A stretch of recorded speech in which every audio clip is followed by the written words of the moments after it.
สบายดีทุกคนมาพบกันอีกแล้วเนาะมื้อนี้จะมาแต่งหน้าลุคผู้ชายไปฟ้อนเนาะมื้อนี้มีงานฟ้อนอยู่ที่โรงแรมตอนจันทร์พาเลทนั่นเองมื้อนี้จะไปแล้วจะถ่ายให้เบิ่งจะถ่ายภาพบรรยากาศให้เบิ่งครับเดี๋ยวเราจะมาเริ่มแต่งหน้ากันเลยเนาะก่อนอื่นเราต้องกีบหนีบผมก่อนเนาะมื้อนี้เรามีแหวนใหญ่มาหลังจากที่หนีบกิบแล้วครับก็จะมาลงเซรั่มเนาะบำรุงหน้าผิวหน้าเพื่อให้แบบมีผิวหน้าซุ่มซื่อและมี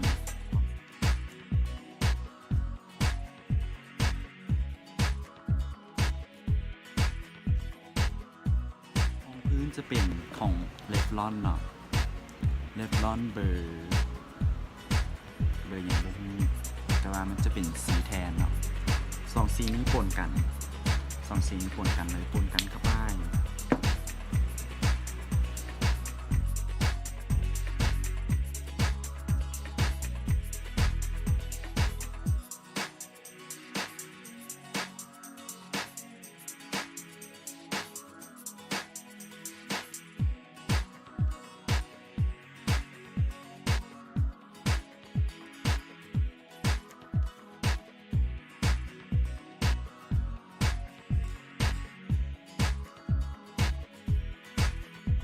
เจ้ารายการแต่งหน้าของลูกสไตล์ของเรามื้อนี้ก็ได้สิ้นสุดลงแล้วเราจะมาต่อผมเลยนะไปกันเลย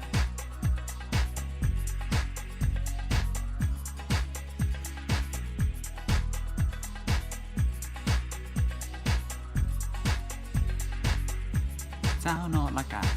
เป็นที่สิ้นของการแต่งหน้าและผมในมื้อนี้เนาะ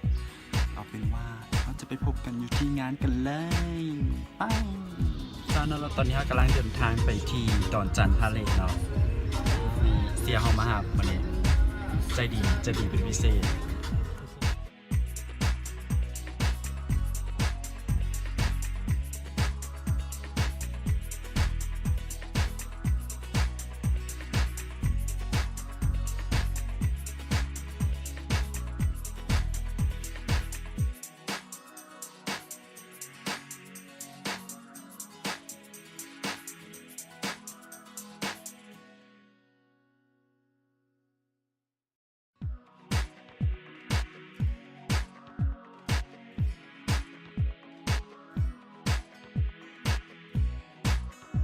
เจ้านั่นเราตอนนี้นักแสดงของพวกเขาก็แต่งตัวกันแล้ว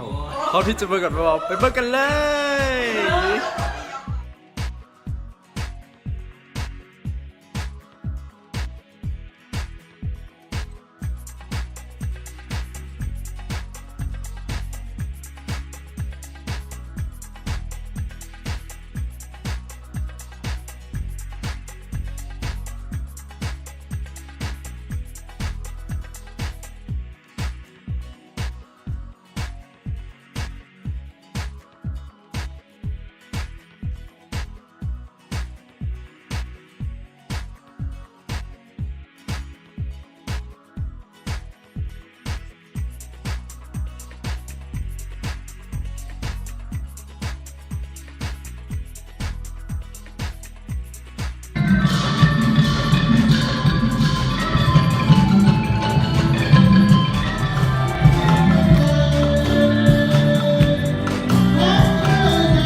เจ้านอและคลิปตัวนี้ก็ได้สิ้นสุดลง